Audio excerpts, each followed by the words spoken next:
What's up, beautiful people? Today we're going to be checking out another immigration problem in America. And this one is titled 3,500 migrants were dropped off with no plan. Like, just dropped them off at the border to get into America with no plan. Let's get to it. They're being dropped off at one of 4 drop-off locations in San Diego County. We're one of the drop-off stations. 90% of the people coming across the border are single-aged, military-aged males, and we don't know anything about them. I'm hearing from people in think tanks and the Border Patrol guys themselves is that there's a huge influx of people just on the horizon that will be coming, and this is just the tip of the iceberg. Yeah, we saw the train. There are people coming with the train.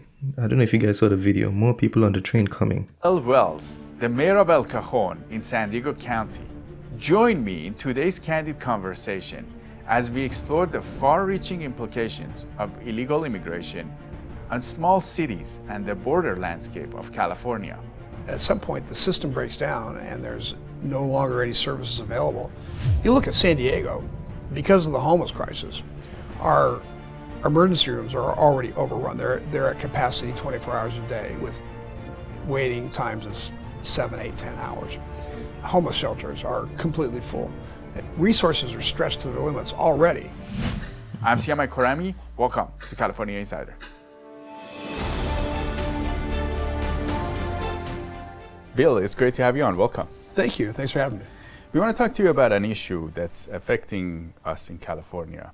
We have a lot of people crossing the border. We are hearing some news about it, but it's not really talked about a lot in terms of our cities and places in California. Your city, you're in San Diego, El Cajon, your city of El Cajon is one of the hubs that people are getting dropped off. Yeah. And you've been pretty vocal about this. Can you tell us what's happening? Well, this really started back when Title 42 ended, and we were expecting a lot of migrants to be coming across the border and into the cities, and we braced for that, but a lot of people didn't come. They did come, but they immediately were helped out by Jewish Family Services and Catholic Charities, who made sure they got to their destinations. And so it really wasn't the big problem for the cities that we expected. So then recently we heard that another wave was coming, and the problem was this time those organizations no longer were able to help these people, that they were kind of overrun and they no longer had the capacity. So now we really wonder, well, what's going to happen? You know, these people are going to come, be dropped off, maybe they will have nowhere to go, maybe they're going to need help from the city. And what we're seeing is in San Diego County, in the last 5 days, we've seen about 3,500 people dropped off. Wow. Which is not nearly as much as you're seeing in places like El Paso. New York, probably. Well, they eventually end up in New York, but a lot of them are overwhelming the Yuma station and some of the other Texas stations. But San Diego, we believe, is on track to become a much larger place for dropping people off. And the reason for that is kind of interesting. What my friends on the Border Patrol are telling me, not what I'm getting from the federal government, is that the cartels are really directing where people are going. The cartels are coming up on these groups of migrants coming up, and they're pulling guns, machine guns, and they're redirecting them towards the San Diego border. And we think the reason for that is that by tying up the San Diego border, by pulling all the Border Patrol guys off the line and into the station so they can process these people, that they have free reign to cross the border for their sex trafficking, for their narco trafficking, for their gun trafficking, and all the other illegal things that they want to do. That might be part of the reason, but we're not completely sure about anything. And these 3,500 people that are getting dropped off in San Diego, what will happen to them? Well, we don't really know. They're being dropped off at one of 4 drop-off locations in San Diego County. And my city, El Cajon, is, I'm the mayor of the city of El Cajon, and one of those, we're one of the drop-off stations. So it's been kind of a trickle for us right now, about 25 or so, maybe 35 a day being dropped off. Who's currently feeding them and all those things? Trying to get these people This is just very directed sad. to a bus station or to an airport so they can go to where they need to go. But some of them don't know where they are. They have no money. They have no cell phone. They they don't know how they're going to even care for themselves. So we're seeing that becoming more of a problem. The thing that bothers me most is what I'm hearing from people in think tanks and the Border Patrol guys themselves is that there's a huge influx of people just on the horizon that will be coming. And this is just the tip of the iceberg. We might see a lot more people coming. And if people cannot go anywhere, or so some have destinations to go, or they have friends and family, is that how they're going to places Yes. where they have? And the people that don't, what happens to them? Well, at that part, we're trying to figure it out as we go along. I mean, some of them are accessing the hotel in San Diego where they've leased this entire hotel for migrants, but it's pretty full. So some of them are reaching out to homeless shelters and trying to get into the homeless shelters. But as you know, California has most of the homeless people in the nation, so there's not a whole lot of room for another wave of people.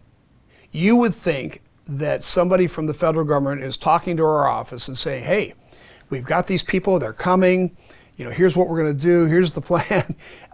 Nothing. We get no information from the federal government whatsoever. We get a call from somebody on the Border Patrol the day of, and they say, hey, we're probably going to drop 35 or 40 people off today. In one day. But they don't tell us when. I think it was New York, they're saying 9,000 per day. I think it might have been New York.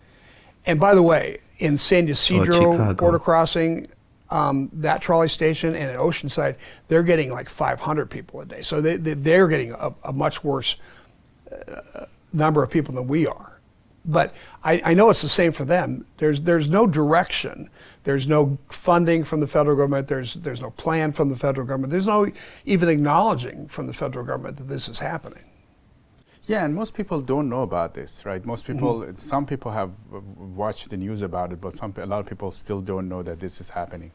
Yeah, it's pretty appalling. I mean, in my frame of reference, the federal government caused this problem. This is a completely artificial problem that didn't have to happen. We've always had people that want to cross the border, but there were always ways, the legitimate ways that people could come into our country. And usually that meant if you wanted to apply for asylum, you went to an embassy in your country, applied for asylum, and then you were granted it or not granted it, but you didn't make the trek from Venezuela up to the border and then apply for asylum. Now, in terms of San Diego, you're the mayor of El Cajon, and you've been actually in the city. You were born and raised, right? Yeah, I was all my life. Where do you think the city is headed? Because when I moved there in 2001, it's an amazing city. Where do you think the city is headed? San Diego has always been one of the most beautiful places in the world. Very clean, very friendly, very safe. And now if you try to go to downtown San Diego, you have to walk through miles and miles of encampments that are worse than Bangladesh. There's trash everywhere, people using drugs in the open air, people having sex on the street, people defecating and urinating on the street, pit bulls, barking at people that are trying to pass by. You'd take your life in your hands if you had to walk a mile down in downtown San Diego. Wow. And we're having situations where people are being assaulted, and there's all kinds of problems with that. There's no reason to live that way. This is a political ideology. This is a decision that homelessness should be acceptable. And frankly, California has passed laws that have made it almost impossible for cities to do any kind of enforcement. So they've really basically said to the people throughout the country, come to California and be homeless. We'll give you lots of benefits, lots of money, and we won't bother you. You can do drugs on the street. You can steal up to $950 a day without being arrested. Yeah, I saw that. You can be violent without being arrested.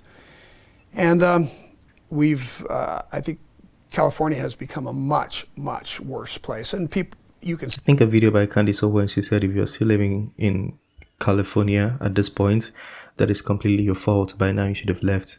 Like, I'm just paraphrasing, but she said something like that in an interview with Patrick Bet-David. Yeah. See that, California lost enough people to lose a congressional seat last year, and just coincidentally, Florida gained enough people to get another congressional seat. So it tells you that people are fleeing California. Bill Wells, Mayor of El Cajon in San Diego County. It was great to have you in California Insider. Thanks very much. I had a great time. And if people want to get a hold of me, they can send me an email at my city address, which is bwells@elcajon.gov. El Cajon is ELCAJON.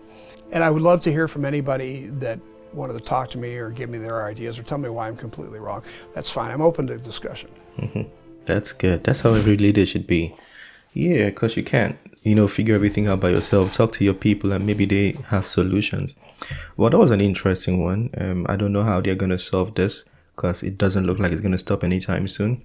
And for the people coming in, it's not a good idea. If you're watching any video and you're planning on coming to America that way, it's definitely not a good idea because they might deport you. Donald Trump already said in a speech that when I become president, and as you can tell by the polls, he's the one leading. So at this point, the likelihood is leaning towards Donald Trump becoming president.